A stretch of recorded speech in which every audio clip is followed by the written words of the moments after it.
Welcome to Talkkcade, a podcast based on reviewing WWF, ECW, and WCW content on a week-by-week basis from a first-time viewer's perspective. I'm Devin, first-time 90s wrestling viewer and co-founder of WatchaMania. We're currently in the week of July 4th to July 9th of 1994, covering this week's Raw, Hardcore TV, and Saturday Night in that order. Before we get started, I just want to ask that you drop a thumbs up on this video as it helps a lot. Do subscribe if you haven't already, and hit the bell to always on for notifications. Talkkcade always seems to come out at some random hour of the night, and not always on the same night, so you want to make sure you catch it when it drops. And that all being said, let's dive into some Raw. So, we didn't get that banging intro this week, but we still got that pyro and that USA Macho Man gear. We're informed of the lineup for the evening by Gorilla and Randy Savage before we get right into our opening bout. That is Tatanka versus Double J. Tatanka got right into it from the bell and got in a decent amount of offense for the first portion of the match, but the match really started chugging like a bad connection once he slapped on a headlock. At one point, Jarrett sends Tatanka to the outside and several times over decides to go to the outside to beat down at Tatanka while he's recuperating. Jarrett kept breaking the count to yell at the ref for counting so fast, before sneaking out of the ring right behind the ref's back right after, on kind of a vicious cycle he had borne onto himself. Tatanka turned it around on Jarrett the third time, but as he attempted a bulldog on Double J, got sent face first into the post, and Jarrett slid into the ring to just avoid the 10. And Jarrett got the win in this match, which we thought he should do, but it was by countout. And Double J wasn't having it. It demanded the match be restarted so he can get the 1-2-3. He tried to do it as heel as possible, ragging on New York in the process, but it came off like a babyface moment. Randy Savage catches a stray from Jeff, who says that the Macho Man might take a win like this, but Double J doesn't disappoint his own fans. Eventually, the ref restarts the match as Jeff runs Tatanka down on the mic, and after the break, has Tatanka in a chin lock for a good bit. More rest holds. Tatanka tried fighting back, and not for nothing, got fairly close, but it was quite literally almost put to sleep by Jeff. Tatanka rose back to life, though, and Double J activated the ancient dance of Tatanka, who fired up in a way that the crowd really got behind. I appreciated that Jeff looked like he was trying to walk out in a daze, despite demanding the match restart like he did, but waiting behind him on the ramp was none other than Dink, and out from the curtain to chase Double J back to the ring is Doink, with a large pail of water. One roll-up later, and Tatanka is your winner. Fun bout at points, but like many matches in this era, it was hindered by excessive rest holds. Still think that Double J simply getting the win for the sake of it would be good in establishing him in the mid-card title division. Guess he should have just took the count-out win. Nonetheless, it was still good for what it was. I appreciate all the in-ring action we got on this show. In fact, the next bit is some of the only non-wrestling on Raw this week. So firstly, we get a nice little dramatic vignette to promote the 1-2-3 Kid versus Bret Hart for the WWF title on next week's Raw, which I appreciated for how it gave me nostalgia, despite it being the first time I've seen it. So we cut down to the ring for King's Court with 1-2-3 Kid, and I enjoyed the segment for what it was. We start off with Jerry and his cheap one-liners, and that being said, I enjoy me a cheap one-liner from time to time. He rags on 1-2-3 Kid before bringing him out, saying that he was so skinny in high school, his teacher marked him absent. I gotta check that out the time, though. I can't mock it. I laughed at the dumb joke. On the watch-along, we found it funny that 1-2-3 Kid actually has a few inches on Lawler, which kind of deflates the whole he's small criticism in a way. Now, despite being condescending in his presentation, Jerry Lawler goes on to say that because of how much he hates Bret Hart, Jerry hopes 1-2-3 Kid goes on to win the title from him. And Kid clarifies that he doesn't hate Bret Hart, in fact is a big fan of Bret Hart, and believes he's the greatest pro wrestler at present. Jerry assures that with that attitude, Kid will not win the title. And he may have pulled upsets in the past, but Bret is the champion, suggesting that he has to get vicious with Bret for the sake of winning. And 1-2-3 Kid stands his ground, however, saying he won't resort to the things that Lawler does, claiming that if he has to have an attitude like Lawler's, then he doesn't deserve to win the WWF title or even be in the company. The crowd really loves the the white meat babyface shtick from 1-2-3 Kid, and he has a good energy for it. Jerry assures Kid that he's pulling for him in all of this, but he knows Bret isn't one to get caught with dives easy. And he continues to pressure him, but to no avail. He says that he backed off a bit, just wishing Kid the best of luck, hoping that Kid wins the title for him. And Kid doesn't take kindly to that, saying that if he's going to win the title, it's going to be for himself. Well, it kind of tells him again, and Kid simply reiterates himself before his music hits and the segment ends. And the odd ending there gave me the impression that Kid missed a line in some way. This was a good promo for Kid, but it in no way convinced me he had a chance of winning the title. And I don't really care to pick apart the issues with delivery and all that, because part of this is 1-2-3 Kid's charm. I just feel like there could have been a bit more to this, but I could actually be asking for too much. And it's not that big of a deal, really.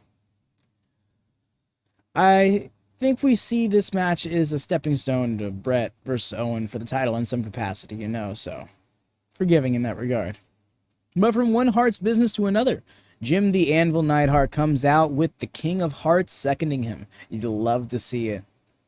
I also appreciate that Owen didn't have the whole King Cape and Scepter gimmick. It's a bit gaudy and probably hot as all get out. Jim Neidhart has such intensity in the ring, a unique brand of it at that. This was actually my first ever Anvil match, so I must say, I'm impressed. I know that he's known for being great, but not why, Well, I'm not saying that this one match may be, going, oh, he's amazing.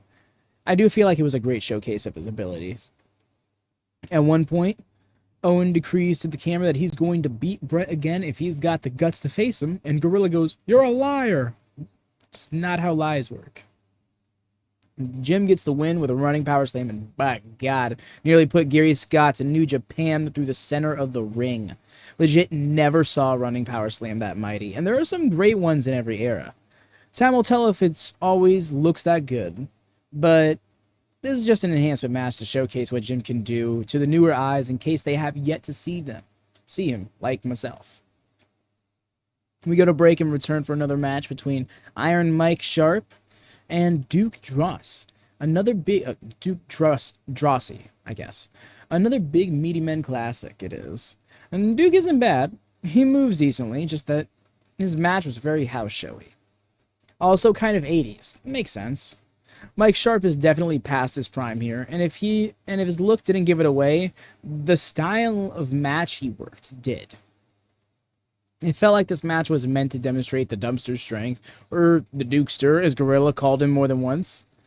When Duke was in a headlock, he was picking up Iron Mike off the mat. When Mike tried to slam him, but couldn't, Duke then slammed Sharpe in one try. Gorilla and Randy really take a liking to one another. Randy found time in the middle of this hot big guy action to congratulate Gorilla on going into the WWF Hall of Fame. Of all times, now is when you choose to do this.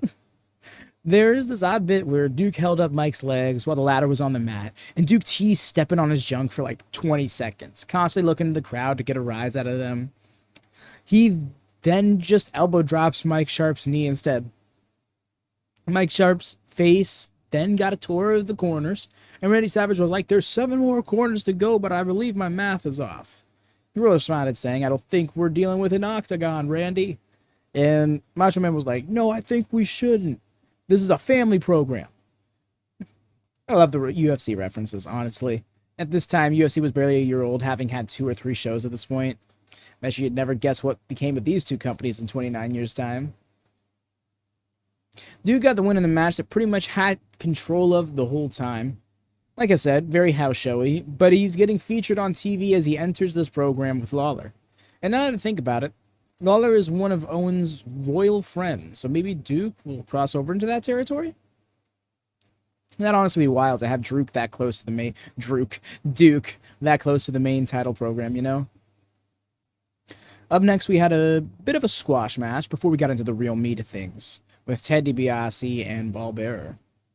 I'll go in order before I start jumping all over the place, We returned from a break to Ted DiBiase leading Undertaker to in his entrance, holding up a row of money like Bearer holds the urn. And speaking of, a little hint from Gorilla on commentary, saying he swore he saw Paul Bearer walking around today.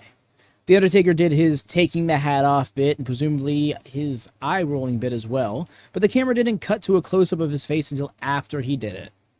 Come on now. It's like his thing. You want to catch his thing. What I found interesting about this match is that Undertaker's body language had changed. He's oddly quicker with some movements and slower with others, but I think that may be due to the injury that he's coming back from. That being said, I have my suspicions, as I did last week. On the watch-along, I straight up asked if this was a guy hired to replace Mark Calloway to play Undertaker.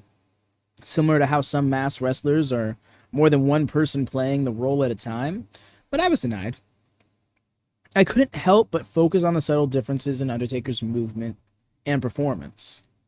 The way he does old school amongst a few other moves has me thinking it's just Undertaker's heel style, but as Randy Savage said earlier, I couldn't make out why Undertaker would be motivated by money.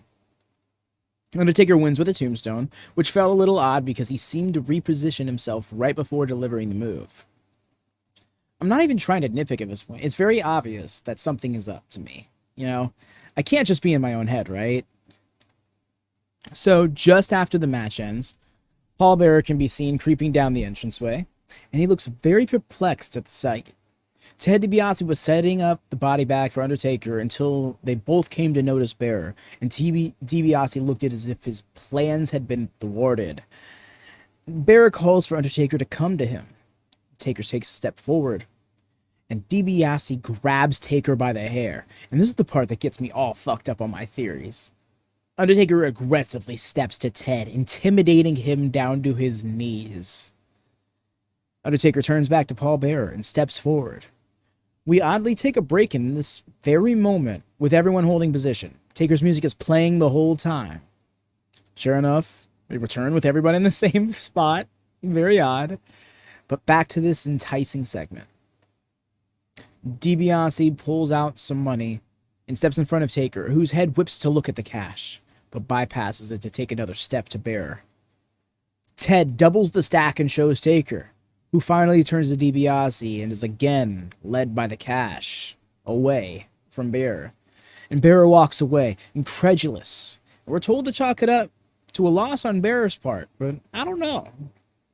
Does DiBiase have the urn and is somehow making this all appear to be what it is? Bearer didn't have it in this segment, but there's still a lot of unanswered questions here that I just don't get, you know? I'm interested in where this goes, though. Lex Luger versus Undertaker match at SummerSlam, perhaps? Luger's contract on the line type of deal? And will Bearer continue to play into this? I'm glad WWF has another storyline I can sink my teeth into. So we head to the back after a break to Lawler catching up with Ted DiBiase. And we set up next week's edition of King's Court with Ted DiBiase in a location of his choosing to avoid the presence of the peons, the fans. And that's the show. This is a great Raw, I must say.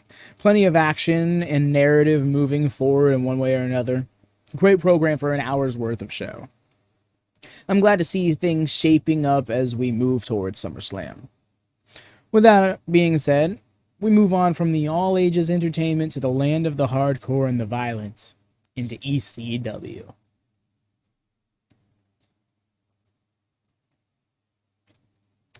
So we open to a highlight package of Terry Funk in a barbed wire match in FMW amongst some of his more notable ECW spots. We get a clip of a Dory and Terry promo during the intro, where Dory puts over the hard work and effort Terry has put into ECW. Tell you something, counter. Up by 2-2 to Terry Funk in this, due to Terry Funk in this promo. Terry tells the audience that they don't have many matches left in them, but they want to show that they can still go. They won't guarantee a win, but they'll guarantee an ass woman. And that's truly what matters to them. It cuts over to Public Enemy in the Bronx, where Rocco Rock reiterates his promo from last week in an admittedly less enjoyable fashion, and we go into the full ECW intro with the same song from last week. Sounds like something off of GTA Vice City's soundtrack, to be honest. Not that that's a bad thing, I love that game. So, the intro fades, and we're in the ring with Public Enemy and a frat boy duo in mustard yellow shirts called Phi Delta Slam. ECW's tag division grows ever deeper, it seems, and I dig it. It's ECW's hottest division as is, which is crazy because we've seen maybe 30 different names on screen in total, including enhancement talent. We're informed by Willie Whack that Phi Delta Slam are a pair of great collegiate wrestlers from Florida. I am here for both those things. We had ourselves a fairly standard tag match at the start here. The Phi Delta are the ones who ended up breaking down the match for the moment to get control. We got back in the ring with Rocco and one of the Phi boys. Don't know their names yet, but I'm sure I'll learn. The Phi fella in this spot in the ring at the moment did a nice crotch-style catch into his suplex, while Rocco was mid-leapfrog and running the ropes. I appreciate a good suplex, you know? So, had to point that out. At one point, Public Enemy being in the ring helped prevent the ref from seeing a tag between the members of the other team. That's something I like seeing more of, taking advantage of the referee's line of sight with a tag. Sure enough, it had to get ECW up in here as soon as it got on the outside with the introduction of chairs. One of the Phi Delta lads got off 3 shots on Johnny Grunge, who pretty much no-sold it, not even falling to the mat. Rocco, however, put himself through a table on the outside. So, you can tell which one of them was more ready to work. Eventually, Grunge laid out one of their opponents, and Rocco Rock hit a real rough senton bomb for the win. Overall, I think this was a really good match. They really showed us that Phi Delta can go, having their ECW debut be against the champions and having such a compelling showing. And I suppose you could say that the champs had the majority of the offense, but Phi Delta sure had a good showing overall, you know. And Jesse has seen them in a more modern capacity, so it tells me that it's going to be an established act. So nice. We return from break to Tommy Cairo showing off his cane wounds, with Peaches by his side. Not really a fan of this promo and quality. I popped for the cigarette spot with Cairo lighting it for her, but Cairo didn't light it very well, so the bit almost fell apart. I was just like, no more scars. This time it's dueling canes. 2 instead of 1. He handed her to the mic and did the cigarette gimmick before going into NPC mode, staring into the void expressionless, just as she tells Sandman that ever since Peaches and Sandman started dating, it's always been Tommy Cairo to light her fire. And Tommy Cairo is just like, to be off into the void. Sorry, audio-only listeners, that was just silence. And he had quite the lifeless gaze to him. I'm not sure entirely what Cairo should have done there, but he was just checked out, and it could have been any number of things. I won't really explore the possibilities. But yeah, it ends with Peaches caning the hell out of Sandman. I'll find that acceptable. Nothing will justify this feud being this long in the process, but it's a fitting end in theory. Then again, this could just end with another bloody shoulder in a pay your bills chant. Can't be sure, you know? We get some recaps of all the time Sandman beat the piss out of Cairo with a cane, including a match between 911 and Cairo in Montgomeryville on June 17th, where Cairo got cracked over the back on the head with the cane, and 911 chokeslammed him for what was effectively a squash win. And so we cut to Woman and Sandman has 2 canes, going nuts as he questions Cairo's sanity. The irony. Woman addresses Cairo and Peaches, calling the latter of the two a bitch with a very flat delivery. It got a chuckle out of me because it felt so oddly forced. She says that they're gonna smoke them out, and we cut to some dates for shows. More or less the same, but less of it, so I'll take it. I feel like this feud is really spinning its wheels, but with Peaches getting all tough, this may be just what we need to finally cross that finish line. So we get an ad for Superfly vs. Tasmaniac for next week's show, for cutting down to the ring for Pitbull number 2's entrance, alongside his partner, Jason. We get a recap of his arrival in ECW after the dog collar match at Hostile City Showdown, with Willie Whack informing us that he'd been wrestling in Germany for the last 3 years. Back down at ringside, Mikey Whipwreck is on his way to his weekly slaughtering. For some reason, before the bell, we cut to a pre-recorded 5-second promo of Pitbull number 1 and Pitbull number 2 saying they're in the house. Okay. So back down to the ring for the bell, and we're on for the wreckage. Beal, press slam, double arm power button. You name it, he did it. We just had a strong we want Taz chant from about 10 people, and I appreciate them trying, but this crowd wasn't as unified as previous ECW crowds have been.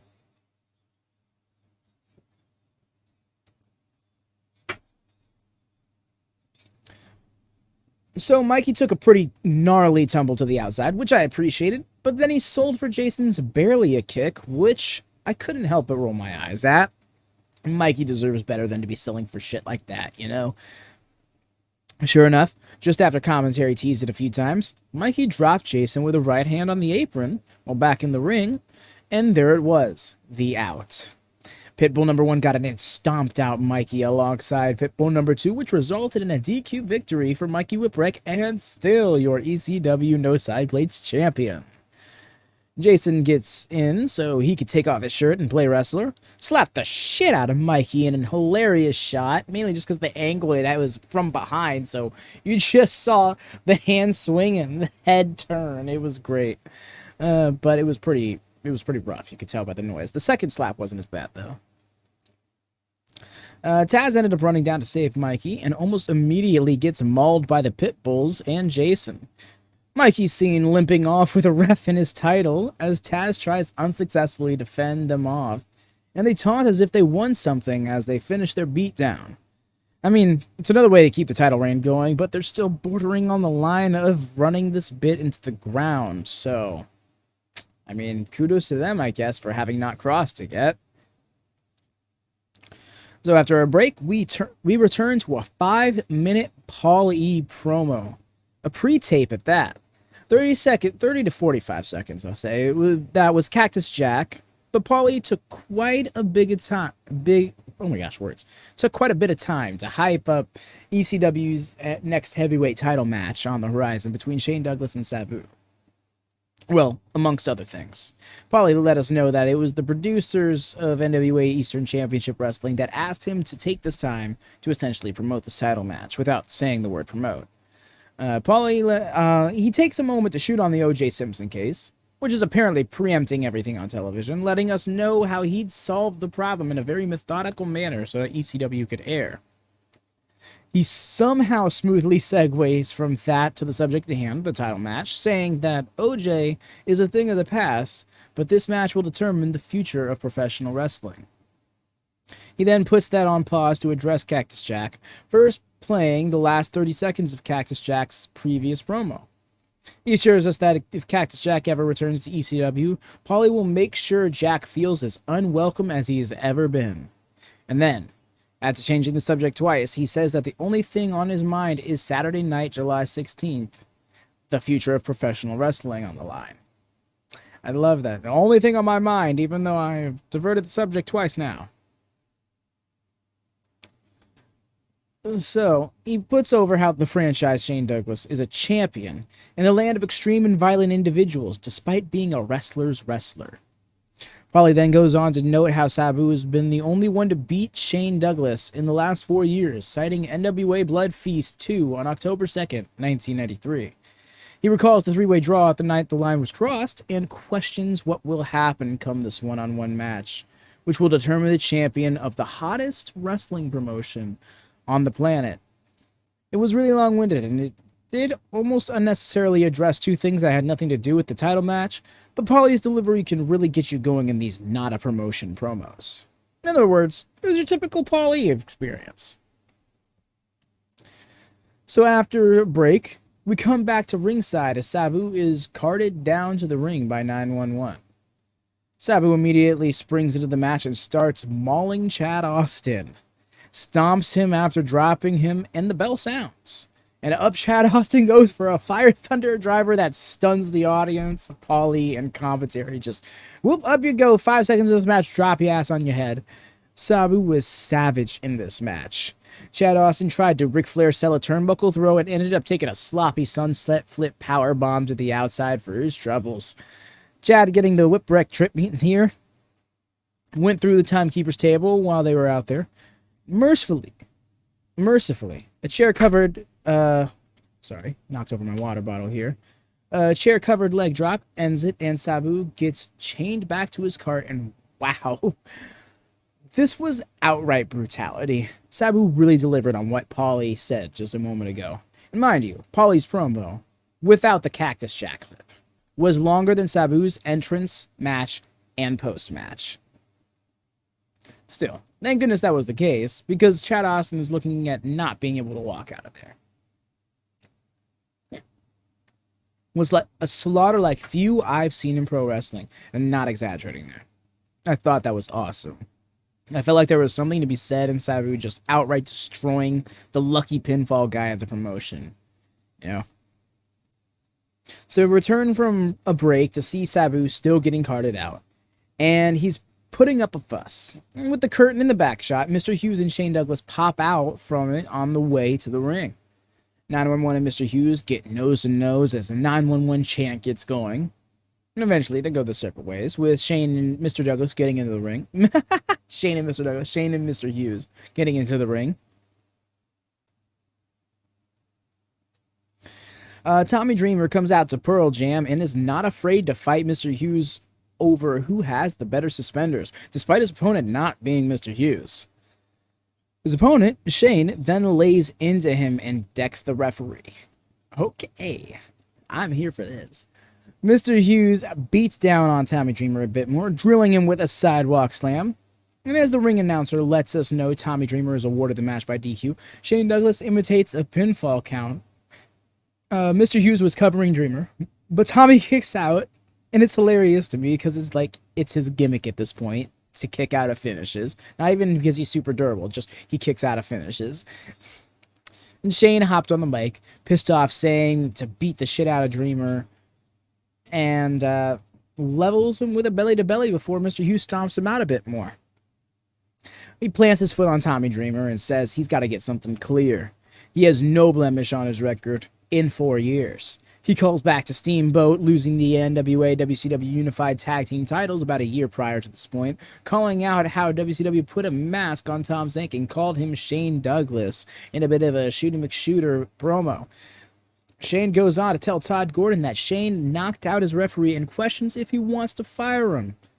Shane tells him to go ahead, because there's nobody in this promotion today or the world today that can hold a championship like the franchise does.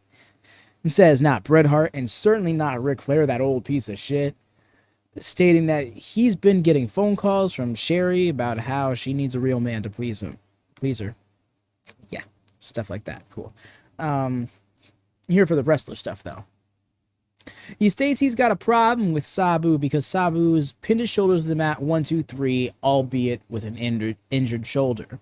And Shane clarifies that Sabu may be able to beat a man with no ear or one arm, but he can't beat a healthy franchise. He says he is the man that drives the car known as ECW. He is the franchise, and calls Sabu out to challenge that if he so dare.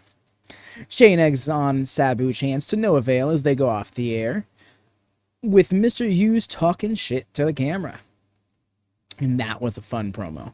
To have Shane Douglas start to come unhinged like this as he's faced with this blemish on his run to establish himself as an all-time great. I love this. This was a fun episode of ECW overall. Good building block episode in lieu of this yet-to-be-named supercard on the horizon. Next week's episode will be the go-home show for it, so it's interesting to see how much more we have established for the card, and if it will get a name or not. Alrighty. Onwards to Hogan Land. So we did not have good audio for this episode of WCW, but it was the only copy we had, so the bullet we bit. We started off with them plugging the hotline gimmick for the evening. The situation is we have 2 locker rooms, blue representing baby faces and red representing heels. Blue has Johnny B. Bad, Flying Brian, Guardian Angel, Sting, Jungle Jim Steele, and Kevin Sullivan being manned by Gordon Sully. Red doesn't show their list right away, which I found interesting, but it was Stunning Steve Austin, Terry Funk, Bunkhouse Buck, Vader, Jean-Paul Levesque, formerly Terrorizing, and Ric Flair being manned by Eric Bischoff. I think we all know where this is going. Jungle Jim vs. Bunkhouse Buck, let's go! Nah, I predicted Sting vs. Vader again. I was half right. We'll go over that in a bit. Note, commentary heavily pushed Sting vs. Flair as a possibility. Jesse and I missed that the first time around because crap audio and also watch along. We're given a Hulk Hogan video package as we await the arrival of Hulk Hogan to the Saturday night set. Superhero President Mr. Hulk Hogan gets his usual security escort to the venue, arriving but not stepping out as to tease the audience proper. We return to the Red Locker Room with Eric Bischoff, where Vader tells us that we got the man talking at us. He says he fears no man and fears no pain, asking what time it is. And according to my taskbar, in my time zone, it is currently Vader time as of this recording. He asks and even begs us to give him that opportunity, pick up the phone. This is silly 90s stuff, but it's fun. I am here for it. We cut over to the Blue Locker Room, where Gordon Sully has the Guardian Angel, the latter of which does his best 2019 Batista imitation, to let him get in the ring with Vader tonight. Give him what he wants. Johnny B. Bad was particularly odd in the background of this bit. Can't really try to make sense of that. So we go back down to the ring for our opening bout, which is Dustin and Arn Anderson versus Bad Attitude, composed of Bobby Eaton and Steve Keirn. During the opening portion of this match, where Dustin wallops Bobby Eaton, we get a picture-in-picture of Colonel Parker effectively telling Dustin that he's got a surprise for him. We're told by commentary that the leading man in votes are Sting and Flair at the moment, as Bad Attitude takes control of the match. At one point, Arn took this great bump where he was getting back in the ring after breaking up a pin, and Steve Keirn ran in, kneeing him in the bum to send him flying out. Steve goes to the outside to pursue Arn, but Dustin takes advantage, hitting Bobby with the Bulldog for the win. Bobby kicked out at barely after 3, but a win's a win, right? Nice match. It was more or less filler to allow Hogan to be ready to come out. And speaking of, the lads have barely cleared the ring before Hogan's music hits. Hogan comes out to the fanfare, thumbs up with the flexing, and joins Gene on the main set. Tell you something, counter is up by 2 from Hogan in this promo. Hogan tells us that the fact that Hogan is here is the biggest day of his career, and now that it's signed and sealed, WCW is the #1 wrestling company in the world. He says that Bash of the Beach, there will be 1 winner, 1 loser, and 1 champion. It's a very pointed way of putting that out. Also does this very odd pose as he's asked about Sensuous Sherry and her intends on being present in Orlando. He says that she's what Ric Flair meant when he called himself the dirtiest player in the game, and puts over the hot line in the match that they want to do, and that is Sting versus Flair. I say they as in WCW because it's very clear they're pushing this match, and honestly, wouldn't be surprised if it wasn't even the one that was most voted for, but they still went for it anyways. It's kind of how these things work, ergo Cyber Sunday. He claims, brother, that he'll have someone, brother, in his corner, brother, and that's his main man, brother, Mr. T, brother. Hogan is known for that, but man was rampant with that word in this segment, I'll tell you what. So Mr. T comes out and joins Hogan on the main set, and the best part of this segment, Mr. T says that they're going to take control over WCW, amongst other things. Freudian slip, perhaps? Says that he won't just be in the corner of Hogan, but patrolling the ringside, backstage, balcony, and in the alleyways. He's got him covered. They do their catchphrases together, and we go to break. This segment... Oh, brother. We return to Flair freaking out about the potential of having to compete tonight, to which Bockwinkel steps in to affirm that the title will be stripped from Flair if he doesn't wrestle his match tonight. Not sure if it's officially confirmed, but they're talking about it like it is. So, back down in the ring for one of the more exciting Ricky Steamboat matches in recent times. At least for the moment. But we cut to the outside, halfway through the entrance, to see Fifi trying to get into the venue. But Doug Dillinger, I believe the head of security here in WCW, comes out and points out that it's Sherry in disguise. And so as she gets carted off, we cut back to the match where Ric Flair is going off on... I'm sorry, not Ric Flair. Put Ric Flair in my notes. Rick Steamboat is going off on Tex Slazenger, like he's got something to prove. And these two wrestled this match like they had 7 minutes, got cut down to 4, but decided to wrestle the full match anyways. You know, it was still fairly simple in layout, but no real rest holds at a quicker pace really made this match feel more like a competitive one, ending with Ricky hitting a diving crossbody for the win. And if Ricky is bringing this heat to Steve Austin at Bash of the Beach, I see this being a real fun match. I just kind of want to see them, like, you know, get some heat on the match itself, you know? Speaking of Bash of the Beach, we go over to the Control Center with Mean Gene, who gives us a rundown of the pay-per-view card thus far. Sting gets a television title match from the looks of it, but other than that, everything here had already been announced up until this point. So we return from break in the the blue locker room with Gordon Solie, and he has Sting with him on the mic. I'll tell you something, counter up by 1 from Sting in this one. Sting points out how frantic Flair is and that he likes Flair like that because he wants him fired up. If Sting has it his way, Ric Flair will style and profile and walk down that aisle one more time to face off with him. Got a little under a minute, but it was a fairly cookie-cutter promo. It was good and loud, but wasn't anything particularly hot, you know. We head down to the ring for a match between Pretty Wonderful and Stars and Stripes, the latter of which is a newly formed team of Marcus Bagwell and the Patriot. Marcus got some nice offense off the beginning, but just as he cinched in a victory roll, Orndorff scrambled into the ring and blasted Bagwell in the face with a forearm shot. Things broke down pretty quickly, with Pretty Wonderful holding back and beating down Patriot while Bagwell was down. Ref was lenient for this, that's for sure. Not 2 minutes into the match, the Sullivan brothers come out, first Dave, then Kevin, to confront Orndorff on the outside, and Bagwell rolls up Roma for the win. I love that this team pinned the #1 contenders for the tag titles in their debut. I'm kind of being sarcastic, but I also just like team apathy, so I see this as a win in my book. Quick match, so not really much to say about it, but it did its job in being a wrinkle in this story. No Cactus Jack, though. We came back from a break to the vote being finalized, and Heenan goes off on a misplaced rant about Hogan that he was actually entirely correct in. It was a shame, really. Anyways, Ric Flair versus Sting. I was really hoping for that Jim Steele versus Buck match, but maybe next time, you know? Sting comes out with an amazing jacket. It was sparkly and stunning and pink and purple. It was awesome looking. We go back to break again, and come back to Flair already taking a powder in the midst of the match. Probably just started about like 30 seconds before they came back from break. But we got a lot of begging from Flair in between him taking Sting's offense. And just as Hogan came out of the tunnel to steal the thunder with his presence, Flair tried eye-poking his way out of it, but still ended up on the wrong side of an ass-whooping.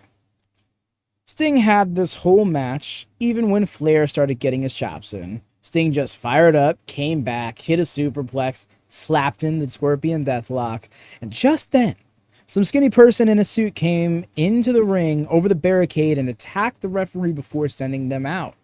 Not unlike Shane Douglas just 4 days earlier. However, this person attacked Sting, and Hogan came in to confront them there afterwards. It turned out to be none other than a disguised Sherry, found out not after an atomic drop from Hogan, however. Hogan gets attacked from behind by Flair as Sherry flees. It starts laying into Hogan's leg. But we get a Mr. T run-in for the save, and Flair flees alongside Sherry, and I guess the match is thrown out. We never really get a bell or anything official announced. Gene catches up with Flair on the outside, in the main set, and Flair's like, "This is the Queen," and claims that it's just a sample of what's going to happen to Hogan at Bash of the Beach. They run, however, just as Hogan jumps out of the ring, and Hogan takes the mic time with Gene to say that this is good because they know they got them on the run. Hogan hits his catchphrase and poses in front of Gene as Gene signs off the show for the evening, and that was WCW for the week. It's a fair show, I suppose, but this is so different than what the product was even 2 months ago. So this is a building block show in its own right, but it felt a little less passionate. I don't know. I didn't quite like it as much as ECW. I can't quite put my finger on it. Really just can't pinpoint my discontent. But nonetheless, that was this week's edition of Talkkcade, y'all. I hope you enjoyed this blind review. The Tell You Something counter is looking like 5 for this week. We got 2 from Terry Funk and Hogan each, and 1 from Sting. This was a good week of wrestling. Prepping up another big week of wrestling right after. So do drop a thumbs up on this video if you'd be so kind, and do join us throughout the week for several different things we watch along to. First things first, Retro WatchaMania. It's effectively the precursor to this podcast, as my first time viewing of this wrestling is done with Jesse on Sundays, 7 p.m. BST, 2 p.m. Eastern, 11 a.m. Pacific over at twitch.tv/CFGSouth. Here on the YouTube, however, we do weekly watch-alongs of all AEW programming. All of it. Dynamite, Rampage, Battle of the Belts, pay-per-views, Collision if that ends up being a thing. We're not exclusively AEW, but that's the only one we prioritize at the moment. At least on a weekly basis for watch-alongs. Additionally, if you like gaming in any way, Jesse puts together the WatchaMania Invitational. 8 members of the community are represented by randomized CPUs in the game of the Champion's Choice. It's typically hosted on Fridays at 7 p.m. Eastern, 4 p.m. Pacific, Saturday, 12 a.m. BST, before Rampage. But that's all from me, y'all. Thanks so much for watching. I'm Advy Devin. Till next time, happy wrestling. Peace.